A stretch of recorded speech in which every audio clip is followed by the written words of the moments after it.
रेशनमधून रॉकेल गायब का झाले? केरोसिन नामशेष होण्यामागचं कारण. मंडळी, पूर्वी घराघरात स्टोव्ह असायचे.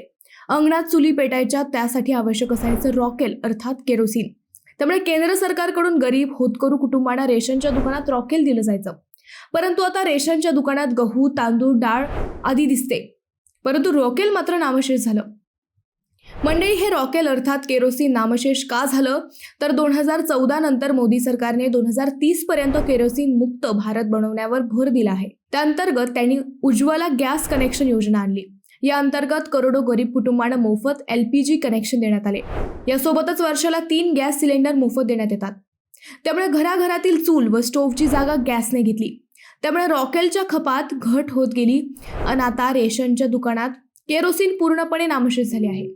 मंडळी, अनेकांनी त्यांच्या लहानपणी साधारण 3 ते 4 किलोमीटर दूर सायकलवर रॉकेल आणण्यासाठी जायचे. तुमच्याही काही आठवणी असतील तर नक्की कमेंट करा.